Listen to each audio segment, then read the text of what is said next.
तो hello guys, welcome to the video.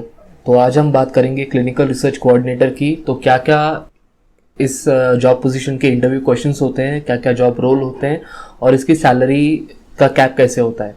तो let's start the video.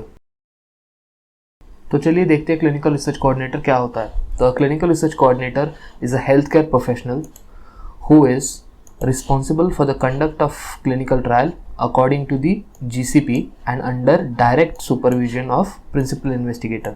तो जिस डॉक्टर के साथ आप एक ट्रायल कंडक्ट करोगे उसे कहते हैं principal investigator.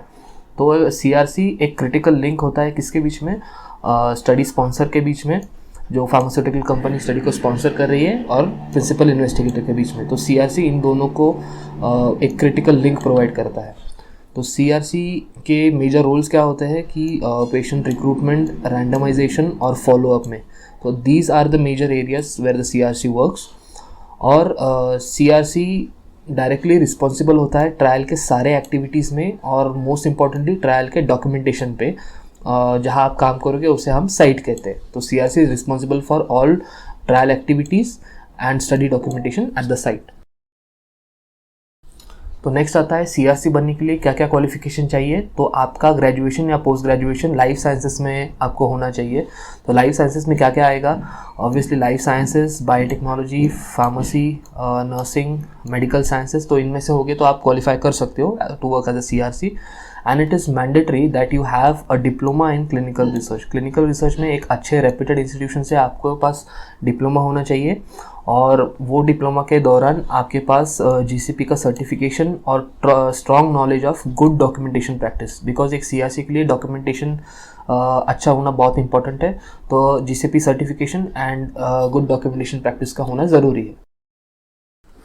Next is CRC के क्या क्या इंटरव्यू क्वेश्चंस होते हैं। तो इंटरव्यू क्वेश्चंस में सबसे इंपॉर्टेंट पार्ट आता है एसेंशियल डॉक्यूमेंट्स। जब एक सीआरसी स्टडी डॉक्यूमेंटेशन हैंडल करता हो रहा है तो उसमें आपको according to the ICH GCP documents before, during and after the trial आपको सारे पता होने चाहिए। अराउंड 48 to 50 डॉक्यूमेंट्स है। और उसके बाद आपको पता होना चाहिए कि what are the roles and responsibility of the CRC at site. एक सीआरसी क्या करता है। इंटरव्यू में आपसे पूछेंगे कि क्लिनिकल रिसर्च की हिस्ट्री क्या क्या होती है, गाइडलाइंस कौन से होते हैं, एडवर्स इवेंट या सीरियस एडवर्स इवेंट क्या होता है, कोई कन्वेंशन हो गया, एथिक्स और लॉज हो गया। तो इन टॉपिक्स के ऊपर मैंने वीडियो बना ली है, you can check out these videos, it will help you with the clinical research concepts. और आपकी अवेयरनेस और रेगुलेटरी अथॉरिटीज़ के बारे में नॉलेज क्या क्या होती है तो वो भी आपको पता होना चाहिए।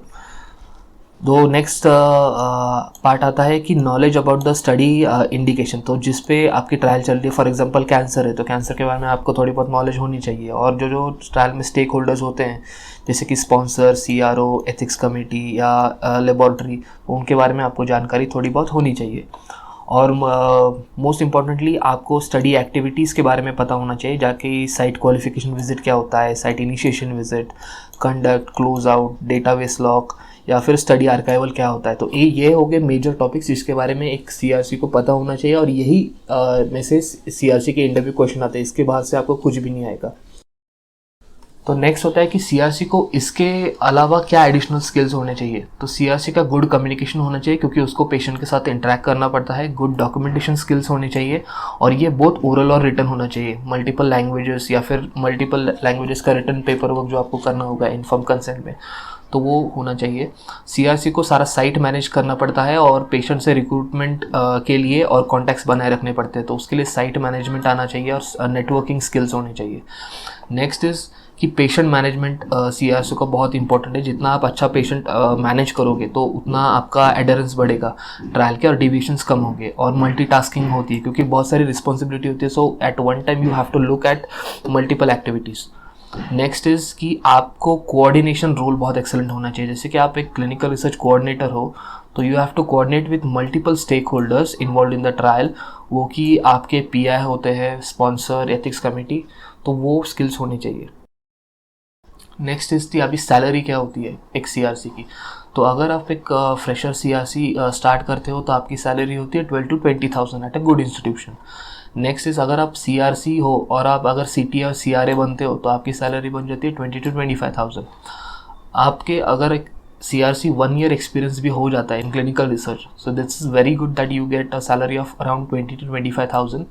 और अगर 3 साल का एक्सपीरियंस आपको आ जाता है तो you get around 30 to 40,000. Year you ideally work as a site manager. So ये फील्ड जैसा कि आपने देखा कि बहुत ही एक रोबस्ट ऑप्शन प्रोवाइड करती है.